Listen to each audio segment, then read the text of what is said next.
American frontier in United States history, the advancing border that marks those lands that have been settled by Europeans. The United States Census Bureau defined areas with lower population densities as unsettled, and on this basis marked the frontier line on a series of maps for each decade. The historian Frederick Jackson Turner noted that, especially in the United States, the term referred to that belt of territory sparsely occupied by Indian traders, hunters, miners, ranchmen, backwoodsmen, and adventurers of all sorts, which formed the temporary boundary of an expanding society at the edge of substantially free lands. Others have thought of it as a form of society, a state of mind, the edge of the unused, the first stage in the process of transforming the simplicity of the wilderness into modern social complexity.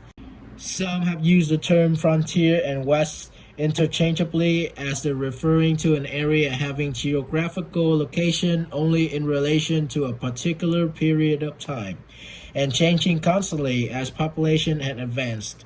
Amid to the uncertainty in terms of use, there remains the simple fact that history of the United States up to the beginning of the 20th century was that of people moving steadily toward the occupation of a vast continent.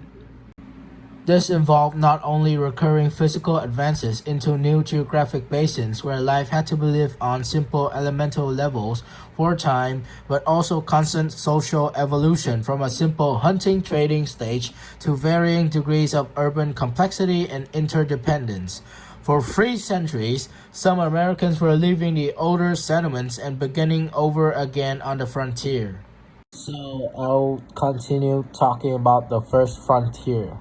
Thus understood, the American colonies along the Atlantic coast were Europe's frontier, and their gradual drift away from European patterns was the first manifestation of frontier influence. There, they encountered long-established Native American populations, sometimes coexisting with them, sometimes forcing them into open resistance, but ultimately retreat. In spite of the limitations placed on expansion by the Proclamation of 1763, already a few settlers had crossed the mountains and opened the way for an even greater west. With the new Peace of Paris in 1873, Britain ceded the lands east of the Mississippi to the newly independent United States, but it maintained a system of strategic force throughout the region. Native American tribes, seeing their hunting grounds reduced by the encroachment of white settlers in the Northwest Territory, gathered under the banner of the Northwest Indian Confederation. George Washington dispatched General Anthony Wayne and a much larger force to the region, and the Americans effectively crushed the Confederation at the Battle of the Fallen Timbers in 1794.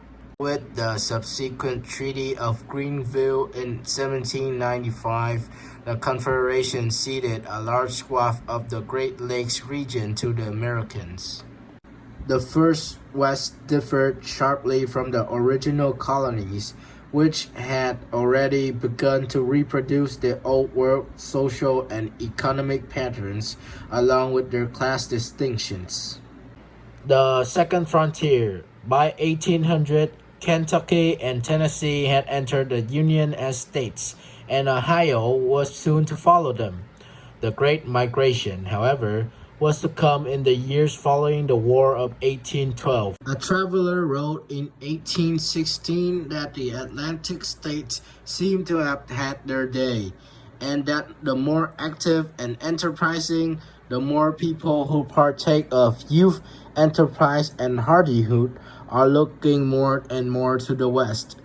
A year later, another traveler himself on the road noted that an old America seemed to have been breaking up and moving westward.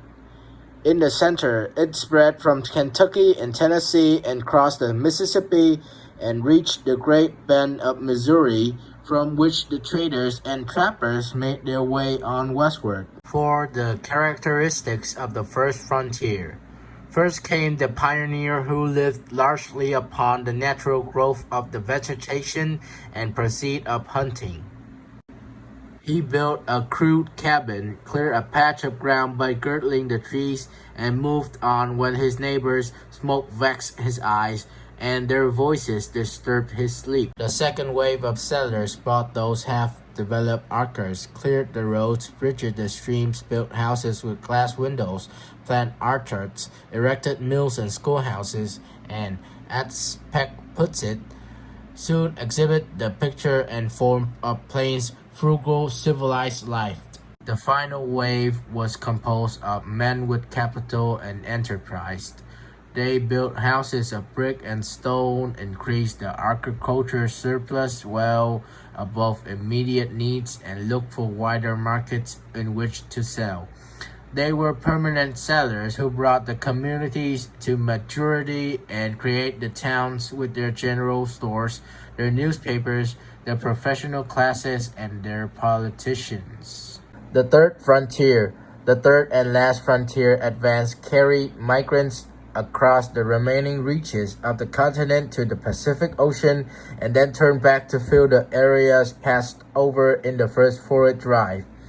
The region faced by the American pioneers in this last advance was different in character from anything that they had met before, and the frontiers that emerged were more varied and more colorful than any earlier environment has produced.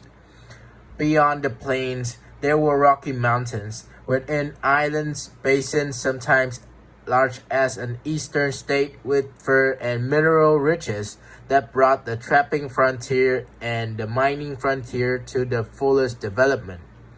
California, Oregon, and the Pacific coast, with their mines, their trading posts, their missions, and their international complications, brought an end to the westward journey and turned the frontier dweller back to the half-finished continent.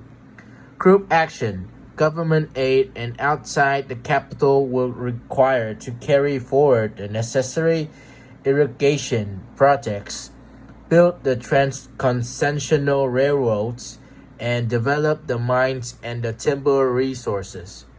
All that any frontier had meant in the past to the American life in terms of optimism, waste, lawlessness, abundance, and progress were there magnified at the very that the physical frontier was coming to an end.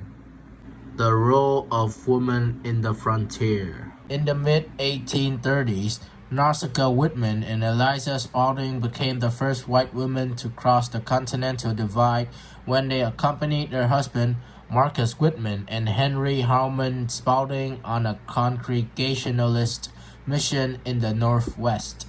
Only when settlers came to clear a bit of land and establish a homestead did white and free black women begin to appear on the frontier in significant numbers.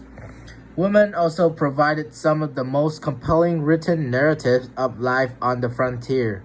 Willa Cather mined her own experience as a child in 1880s Nebraska for the classic frontier novel, Oh, Pioneers! Perhaps the best known and the most widely read frontier author is Laura Ingalls Wilder. Wilder's Little House books, fictionalized accounts of her own life on the Midwestern frontier in the late 1800s, have charmed generations of readers and served as standout examples of American children's literature. Disregard for the property rights of Native Americans and statesmen such as the only good Indian is a dead Indian, typify the dehumanization of Native Americans by frontier-dwelling whites. The disappearance of the frontier. During the final decade of the 19th century, the open frontier disappeared from the map. Scattered areas still remained to be settled, but the building of the continental railroads had given them easy contact and means of communication with the rest of the country. The physical frontier was at an end. Its influence has not come to an end, however, It was to remain in the picture of the story as a colorful reminder of the American tradition of individualism, freedom, opportunity, and of daring.